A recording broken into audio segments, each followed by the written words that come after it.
അപ്പോഴേ ഇന്നത്തെ നമ്മുടെ പരിപാടി എന്താ അറിയോ? ഒരു ചിക്കൻ റോസ്റ്റ്.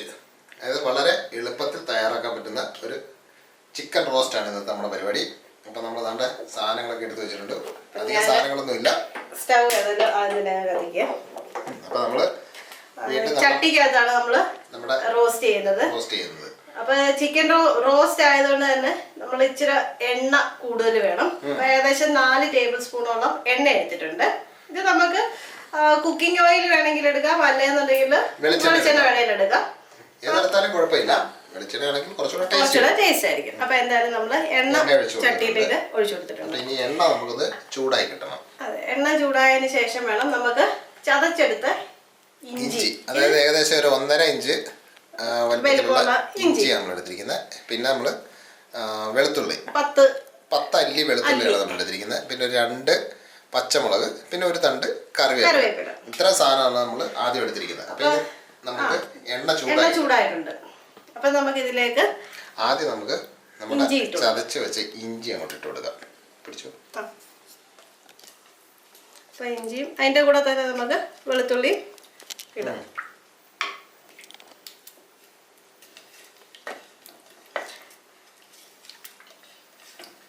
അപ്പൊ ഇത് അധിക നേരം നമുക്ക് ഇളക്കണ്ട. അപ്പൊ ഇനി നമുക്ക് മുളക് കൂടെ ചേർത്ത് കൊടുക്കാം. ഇതിപ്പോ അത്യാവശ്യം നല്ല എരിയുള്ള മുളകാണ്. ഒത്തിരി എരി ഉള്ള മുളക് നമ്മൾ നമ്മുടെ ആവശ്യം അനുസരിച്ചിട്ട് ഉപയോഗിക്കുക.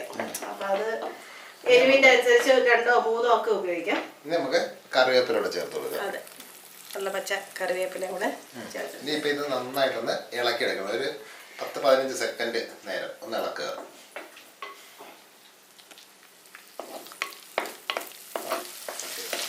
അപ്പോൾ നമ്മൾ ഇഞ്ചിയും വെളുത്തുള്ളിയും എല്ലാം ഇട്ടിട്ട് ഇപ്പോൾ ഏകദേശം ഒരു 10-15 സെക്കൻഡ് കഴിഞ്ഞ് ഏകദേശം നന്നായിട്ട് വഴന്ന് വന്നിട്ടുണ്ട്. ഇനിയിപ്പോൾ നമ്മളുണ്ടല്ലോ ഇതിൻ്റെ അകത്ത് ഇടേണ്ടതെന്ന് വെച്ച് കഴിഞ്ഞാൽ ചെറുതായിട്ട് അരിഞ്ഞ സവോളയാണ്. അതായത് നമ്മൾ സാധാരണ നമ്മൾ കറിക്ക് അരിയുന്നവരല്ല, ഇത് നമ്മൾ ചോപ്പ് ചെയ്തെടുത്തതാണ്. എന്നാൽ മാത്രമേ നമ്മുടെ റോസ്റ്റ് ഒരു ടേസ്റ്റ് വരുള്ളൂ. അപ്പോൾ അത് നമുക്ക് വഴന്ന് കിട്ടാനുണ്ട്. അപ്പോൾ അത് നമ്മളിങ്ങനെ വിടർത്തി അങ്ങോട്ട് ഇട്ട് കൊടുക്കുക. അപ്പം മീഡിയം സൈസിലുള്ള 3 വലിയ ഉള്ളിയാണ് നമ്മൾ എടുത്തിരിക്കുന്നത്. അപ്പം അത് നമ്മളിങ്ങനെ മുഴുവനായിട്ട് നമുക്ക് ചേർത്ത് കൊടുത്തിട്ട് ഇത് നന്നായിട്ട് ഒരു ഗോൾഡൻ ബ്രൗൺ ആ ഒരു കളറാകുന്നവരെ നമുക്കിതൊന്ന് ഇളക്കണം. അപ്പം ഈ സ്റ്റേജിൽ തന്നെ നമുക്ക് ഇതിൻ്റെ ആവശ്യമുള്ള ഉപ്പ് വേണമെങ്കിൽ ചേർത്ത് കൊടുക്കാം. അല്ലാന്നുണ്ടെങ്കിൽ ഈ ഉള്ളി വഴലാനുള്ള ഉപ്പ് മാത്രം ഇപ്പം ചേർത്തിട്ട് പിന്നെ നമുക്ക് ആവശ്യമുള്ള ഉപ്പ് കൂടെ ചേർക്കാം. അത് എങ്ങനെയാണെന്ന് വെച്ചാൽ നമ്മുടെ സൗകര്യം പോലെ ചെയ്യാം. നമുക്കിനി അത്യാവശ്യം നമ്മുടെ ഉള്ളി വഴന്നിട്ടാൽ മാത്രം ഒരു നുള്ളു ഉപ്പിട്. അപ്പോൾ ഉള്ളി വഴറ്റുമ്പോഴത്തേക്ക് നമ്മൾ ഇച്ചിരി ഹൈ ഫ്ലെയിം വെച്ചാലും കുഴപ്പമില്ല, ശ്രദ്ധിച്ചാൽ മതി കരിഞ്ഞു പോകാതെ. അതൊന്ന് ഇളക്കി കൊടുക്കണം. നമ്മളിപ്പോൾ ഉള്ളി വഴറ്റാനുള്ള ഉപ്പ് നമ്മൾ ചേർത്തിട്ടുണ്ട്. ഇനിയിപ്പോൾ നിർത്താതെ ഇളക്കി കൊടുക്കണം. ഇതിന്റെ കളറൊക്കെ മാറി വരുന്ന പോലെ നമുക്കിത് ഗോൾഡൻ ബ്രൗൺ ആണ്, അതുവരെ നമുക്ക് ഇന്ന് ഇളക്കി കൊടുക്കാം. അപ്പം നമ്മുടെ ഉള്ളി ഉണ്ടല്ലോ അത്യാവശ്യം നല്ല ഗോൾഡൻ ബ്രൗൺ ആയിട്ടുണ്ട്. അപ്പോൾ ഇനി നമുക്ക് ഇതിൻ്റെ അകത്തോടെ മസാല നമുക്ക് ചേർത്ത് കൊടുക്കാം. അപ്പോൾ നമ്മൾ എടുത്തിരിക്കുന്നത് വെച്ച് കഴിഞ്ഞാൽ ഇത് മഞ്ഞപ്പൊടി, പിന്നെ മല്ലിപ്പൊടി, ഗരം മസാല, നമ്മുടെ കാശ്മീരി ചില്ലി, ഇത്ര സാധനമാണ് നമ്മൾ എടുത്തിരിക്കുന്നത്. അപ്പോൾ ആദ്യം നമുക്ക് മല്ലിപ്പൊടി വളരെ കുറവ് മാത്രമേ എടുത്തിട്ടുള്ളൂ. സാധാരണ നമ്മൾ എടുക്കുന്നതിൻ്റെ അത്ര എടുത്തിട്ടില്ല. ഇതിപ്പോൾ നമ്മൾ 1/4 ടീസ്പൂണ് മഞ്ഞളിട്ടു, 1/2 ടീസ്പൂണ് മല്ലിപ്പൊടി, അപ്പോൾ ഗരം മസാല, 1 ടീസ്പൂൺ ഗരം മസാല, പിന്നെ നമ്മുടെ കാശ്മീരി ചില്ലിപ്പൊടി, 2 ടീസ്പൂണ് കാശ്മീരി മുളക് പൊടി. അത് നമ്മുടെ കറിക്കൊരു കളറും വേണം, കൊഴുപ്പും വേണം, അതിനെല്ലാം കൂടെ അത്യാവശ്യം എരിയും വേണം. അപ്പൊ ഇത് കൂടുതൽ എരി വേണമെന്നുണ്ടെങ്കിൽ നമുക്ക് സാധാരണ മുളകും കൂടെ വേണമെങ്കിൽ ചേർക്കാം, കുഴപ്പമില്ല. അപ്പൊ അതെല്ലാം നമ്മൾ ചേർത്തിട്ടുണ്ട്. പിന്നെ ഇതിന്റെ എല്ലാം പച്ചമണം മാറുന്നിടം വരെ ഒന്ന് നമുക്കൊന്ന് ഇളക്കി കൊടുക്കണം. പിന്നെ ഉണ്ടല്ലോ ഇതിന്റെ കറക്റ്റ് കണക്കും കാര്യങ്ങളെല്ലാം നമ്മൾ ഡിസ്ക്രിപ്ഷനിൽ കൊടുത്തിട്ടുണ്ട്. അപ്പൊ അതും കൂടെ നോക്കി കഴിഞ്ഞാൽ നമുക്ക് എളുപ്പം ചെയ്യാൻ പറ്റും. അപ്പൊ ഇനി നമുക്ക് നമ്മുടെ ചിക്കൻ ഇട്ട് കൊടുക്കാം. ഇപ്പൊ നമ്മുടെ ഇതിന്റെ ഈ പൊടിയുടെ എല്ലാം പച്ചമണം മാറിയിട്ടുണ്ട്. ഇനി നമുക്ക് ചിക്കൻ ഇട്ട് കൊടുക്കാം. അപ്പൊ നമ്മള് 1/2 കിലോ ചിക്കനാണ് നമ്മൾ എടുത്തിട്ടുള്ളത്. വൃത്തിയാക്കി വെച്ച സാധനമാണ്. അപ്പൊ അത് നമുക്ക് ഇതിനകത്ത് ഇട്ട് കൊടുക്കാം. ഇട്ട് കൊടുത്ത് നല്ലപോലെ ഇളക്കണം. അതായത് ഒരു 3-4 മിനിറ്റ് എങ്കിലും ഇളക്കണം. ഇപ്പം നമ്മളിതിന് ആവശ്യത്തിനുള്ള ഉപ്പ് ഇട്ടിട്ടില്ല. അപ്പം ഈ ഒരു സ്റ്റേജിൽ നമുക്ക് ആവശ്യത്തിനുള്ള ഉപ്പും കൂടെ ചേർത്ത് കൊടുക്കണം. എന്നിട്ട് വേണം നമുക്ക് ഇളക്കാനായിട്ട്. ഇളക്കി ഇതൊന്ന് ഇനി ആ നാരങ്ങാ നീര് ഒരു അരമുറി നാരങ്ങാ നീരും കൂടെ നമുക്ക് ഇതിൻ്റെ കൂടെ തന്നെ ഇട്ടു കൊടുക്കും. ഇതിൻ്റെ കൂടെ നമുക്ക് നമ്മൾ നാരങ്ങാ നീരാണ് ചേർത്ത് കൊടുക്കുന്നത്. ഒരു പുളിക്ക് വേണ്ടിയിട്ട്. ഇത് തക്കാളിയല്ല നമ്മൾ എടുത്തിരിക്കുന്നത്, പുളിക്കായിട്ട് നാരങ്ങ. ഇനിയിപ്പോൾ നമുക്കുണ്ടല്ലോ നന്നായിട്ടൊന്ന് ഇളക്കി യോജിപ്പിക്കാം. അതിൻ്റെ കൂട്ടത്തിൽ തന്നെ നമുക്ക് ആവശ്യത്തിനുള്ള ഉപ്പും കൂടെ ചേർത്ത് കൊടുക്കാം. അപ്പം നമ്മൾ വെള്ളമൊന്നും ഇതുവരെ ഒഴിച്ചിട്ടില്ല. ഇപ്പം നമ്മുടെ ടേസ്റ്റിനനുസരിച്ചുള്ള ഉപ്പ് ചേർത്ത് കൊടുക്കണം. അത് ഓരോ ആൾക്കാർക്കും ഇഷ്ടം അനുസരിച്ചിട്ട്. എന്നാലും ഉപ്പ് അധികം കൂടിപ്പോകരുത്. ഉപ്പ് കൂടിപ്പോകരുത്. ഇപ്പം നമ്മൾ അതിനനുസരിച്ച് വേണം. നമ്മളെല്ലാം കൂടെ ഉള്ളി വഴറ്റാനും നമ്മൾ 1.5 ടീസ്പൂണോളം ഉപ്പാണ് മുഴുവൻ കൂടെ ഇട്ടിരിക്കുന്നത്. അപ്പം അതൊന്ന് നമ്മൾ എപ്പോഴും നോക്കിക്കണം. അപ്പം ഏകദേശം നമ്മൾ നല്ലപോലെ ഇളക്കിയിട്ടുണ്ട്.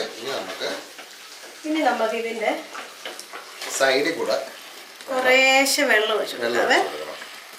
ഇത് നമ്മൾ അധികം വെള്ളം ഒഴിക്കുന്നില്ല, ഒരു 1/2 കപ്പോളം വെള്ളം മാത്രമാണ് ചേർക്കുന്നത്. ഇനി പിന്നെ ഇതിൻ്റെ ഈ ചിക്കനിൽ നിറങ്ങുന്ന വെള്ളം കൂടെ വെച്ചിട്ടാണ് നമ്മൾ. അപ്പോൾ ഒരു കാര്യം ശ്രദ്ധിച്ചോണം. ഒരിക്കലും നമ്മൾ ഈ മിക്സ് ചെയ്ത് വെച്ചിരിക്കുന്ന ചിക്കൻ്റെ മേളിൽ വെള്ളം ഒഴിക്കരുത്. കാര്യം ഒഴിച്ചു കഴിഞ്ഞാൽ നമ്മൾ ആ മിക്സ് ചെയ്ത ഗ്രേവിയൊക്കെ ഉണ്ടല്ലോ അതങ്ങ് ഇളകിപ്പോകും. അതുകൊണ്ടാണ് നമ്മൾ സൈഡിൽ കൂടെ വെള്ളം ഒഴിക്കണമെന്ന് പറയുന്നത്. ഇനിയിപ്പോൾ നമ്മൾ ഇളക്കണ്ട. ഇനി നമുക്കിത് ഒന്ന് ജസ്റ്റ് ഒന്ന് ഇതാക്കിയിട്ട് നമുക്ക് അടച്ച് വെച്ചിട്ട് ഒന്ന് വേവിച്ചെടുക്കണം.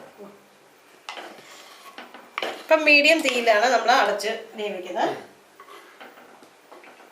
ഇനി നമുക്കിത് അടച്ചു വെക്കാം. അപ്പം ഇനി നമുക്കൊന്ന് തുറന്നു നോക്കാം നമ്മൾ എന്ത് സ്റ്റേജിലായിട്ടുണ്ടോ. അപ്പം നമ്മൾ ഇടയ്ക്കിടയ്ക്ക് ഒന്ന് ഇളക്കി കൊടുത്തായിരുന്നു. കാരണം നമ്മൾ അധികം വെള്ളമൊന്നും ഒഴിച്ചിട്ടില്ലല്ലോ. ഇത് ആ ചിക്കനിൽ നിറങ്ങിയ വെള്ളമൊക്കെ മാത്രമേ ഉള്ളൂ. അപ്പം ഇത് അടുക്കി പിടിക്കാതിരിക്കാൻ വേണ്ടി ഇടയ്ക്കൊന്ന് ഇളക്കി കൊടുക്കണം. അപ്പം നമ്മുടെ ഏകദേശം നല്ലപോലെ റെഡി ആയിട്ടുള്ള സംഭവം.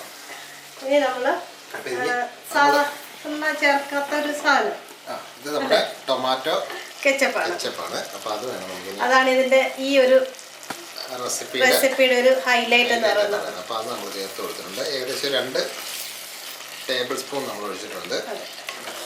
നമുക്ക് ചേർക്കേണ്ടത് എന്താണെന്ന് വെച്ച് കഴിഞ്ഞാൽ പിടിച്ചോണ്ട് തന്നെ നമുക്കൊന്ന് ഇളക്കി കൊടുക്കാം. നല്ല കൊഴുത്ത ഗ്രേവിയാണ് നമുക്ക്. ഇത് നമ്മുടെ കുരുമുളക് പൊടിയാണ്. നമ്മൾ വീട്ടിൽ തന്നെ പൊടിച്ച് റെഡിയാക്കി എടുത്ത കുരുമുളക് പൊടിയാണ്. അപ്പോൾ അതും കൂടെ ചേർക്കണം. ഇപ്പം നമ്മൾ ഒരു 1/4 ടീസ്പൂൺ കുരുമുളക് പൊടി ചേർത്തിട്ടുള്ളത്. കാരണം നമ്മൾ പച്ചമുളകും മുളക് പൊടിയും എല്ലാം കൂടി ഇട്ടിട്ട് അത്യാവശ്യം നല്ല എരിവുണ്ട്.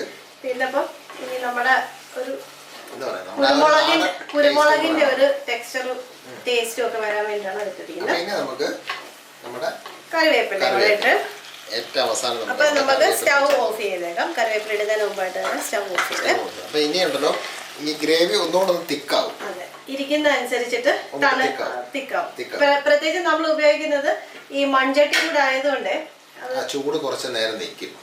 അപ്പൊ അതിനനുസരിച്ച് ഗ്രേവി തിക്കാവുമ്പോഴത്തേക്കാണ് നമ്മുടെ ആ ഒരു നല്ല റോസ്റ്റ്. ഇത് ഈ രീതി വേണമെങ്കിലും എടുക്കാം, ഈ ഒരു കൺസിസ്റ്റൻസിൽ എടുക്കാം. നമ്മുടെ ചപ്പാത്തിയുടെ കൂടെ ഒക്കെ കഴിക്കാനാണെന്നുണ്ടെങ്കിൽ സ്വല്പം ഗ്രേവി ഉണ്ട്.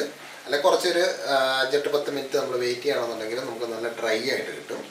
അപ്പോൾ ഏത് രീതി വേണമെങ്കിലും നമുക്കിത് യൂസ് ചെയ്യാം. അപ്പോൾ എന്തായാലും നമുക്കിതൊന്ന് ടേസ്റ്റ് ചെയ്ത് നോക്കണം. അപ്പോൾ നമ്മളിത് 2 പൂരി എടുത്തിട്ടുണ്ട്. അപ്പോൾ ഇനി ആദ്യം നമുക്ക് കുറച്ച് ഗ്രേവി, പിന്നെ ഒരു ചെറിയൊരു കഷ്ണം കൂടെ. ഇപ്പം നല്ല ചൂടായിട്ടാണ് ഇരിക്കും. നല്ല ചൂടാണ്. ചെറിയ കഷ്ണം ടേസ്റ്റ് ചെയ്തായിരിക്കും നല്ലത്.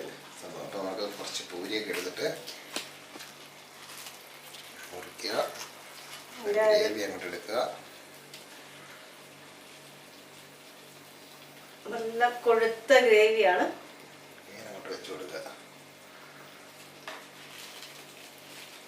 എന്നിട്ട് നമ്മൾ അടുത്ത പീസ് നമ്മൾ എടുക്കുക.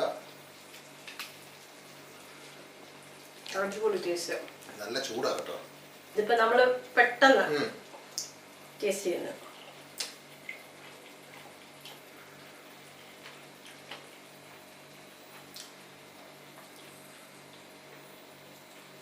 ടേസ്റ്റ് ഉപ്പ് പുളി എരി എന്താ പറയേണ്ടത് അറിയത്തില്ല, അതുപോലത്തെ ടേസ്റ്റാണ്. അടിപൊളി എന്ന് പറഞ്ഞു കഴിഞ്ഞാൽ നല്ല കിടിലൻ, എല്ലാവർക്കും ഇഷ്ടപ്പെടുന്ന ഒരു ടേസ്റ്റ്. അപ്പം എല്ലാവരും ഒന്ന് ഉണ്ടാക്കിയിട്ട് കഴിച്ചോ, ഒരു കുഴപ്പമില്ല, നല്ല സൂപ്പർ സാധനമാണ്. അപ്പോൾ നമുക്ക് അടുത്ത വ്യത്യസ്തമായൊരു റെസിപ്പി ആയിട്ട് നമുക്ക് നാളെ കാണാം. അപ്പോൾ അതിനു മുമ്പ് നമ്മുടെ ചാനലൊക്കെ ഒന്ന് ലൈക്കും മറ്റേ സബ്സ്ക്രൈബും ബെൽ ബട്ടണും എല്ലാം ഒന്ന് റെഡിയാക്കി നിർത്തിക്കും. അപ്പോൾ നമുക്ക് അടുത്ത വീഡിയോ ആയിട്ട് കാണാം. എല്ലാവർക്കും ബൈ ബൈ.